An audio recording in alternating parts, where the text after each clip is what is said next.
ആണല്ല, നീ ഒന്ന് വന്നേ. നല്ല കൊത്തുണ്ട് ചേട്ടൻ ചെല്ലേ, ഞാൻ പിന്നെ വരാം. കൊത്ത് കോപ്പ് നീ ഒന്ന് വന്നേ. മനുഷ്യനാകെ ടെൻഷൻ എടുത്തിട്ട് നീ വിട്ട ഇങ്ങോട്ട് വന്നേ.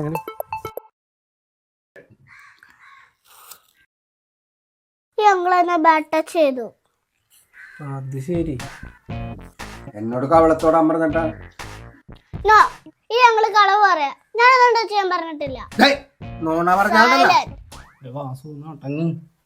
കേസ് വേറെയാണ്, ഫോക്സോ കേസ് ആവുന്നു എന്നുവെച്ചാ അതൊക്കെ ഉണ്ട്. ഇനി കിടന്ന് ഒച്ച എടുത്താൽ ഞാൻ കിടന്ന് കയറും.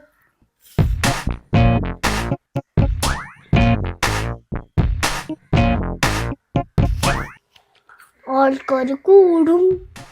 ആഹാ, അങ്ങനെ ഒന്നും പേടിപ്പിക്കല്ലേ. ഞങ്ങള് തന്നെ ബാറ്റ് ടച്ച് ചെയ്തു ഞാൻ പറയാം. വേഗം ഇരിക്കണം. ഈ പള്ളത്തിടന്ന് പിടക്കണ പിടക്കല് കണ്ട ചേട്ടൻ നിസ്സാര കേസല്ല. പോലീസ് വന്നു കഴിഞ്ഞാൽ നമ്മൾ നാറും, മേടി എടുത്തിട്ട് അലക്കും. നാട്ടുകാരുണ്ടല്ലോ വലിച്ച് കീറും. കേസ് വേറെയാണ്. അതിന് ഞാൻ കവളിൽ ചെറുതായിട്ട് തൊട്ടല്ലേ ഉള്ളു. അത് തന്നെ ധാരാളം. നാളാരും ആ മോക്കിപ്പോ എന്താ വേണ്ടത്?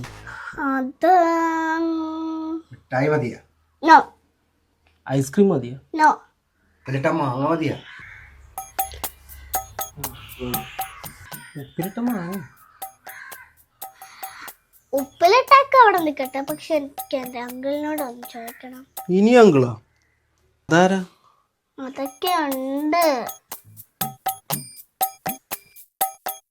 പാസ്വേഡ് അതൊന്നും വേണ്ട, ഞാൻ തുറന്നോളാം.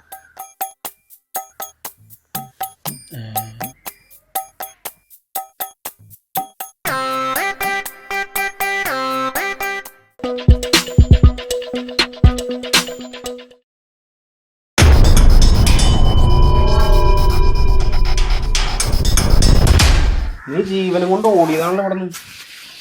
പഴയ കുറേ കളികൾ കളിച്ചു തീർക്കാനും പുതിയ കളികൾ കളിക്കാനും കളിച്ച് പഠിപ്പിക്കാനും വേണ്ടിയിട്ടാണ് തിരിച്ചു വരവ്. ഇനി എന്ത് കളികള്? ഐസ് ക്യൂബ് ഇട്ട് കാത്തിരിക്കാൻ സമയമില്ലാത്ത നല്ല ന്യൂജൻ കളികൾ. ധാരാവി എന്ന ചേരിയൊന്നും ഞാൻ ഒഴിപ്പിച്ചിട്ടില്ല. തീവെട്ടിയിൽ വന്ന ഷാനു ഷംസീറിനെ ഞാൻ ഇവിടെ നിന്ന് ഓടിച്ചിട്ടുണ്ട്. ഒരു ന്യൂസും കാണിച്ച് പറ്റിച്ചിട്ട് എന്നെ നൈസാക്കിയിട്ട് അങ്ങനെ സൂട്ടാക്കാന്ന് വിചാരിച്ചല്ലേ രണ്ട് കള്ളന്മാർ കൂടി. ഇതെന്താണ് പറയുന്നത്? ₹1 വാടക തരാണ്ട് ഷാനും ഷംസീറും ഇവിടെ കഴിയും. അതങ്ങനെ ശരിയാവും? അതങ്ങനെ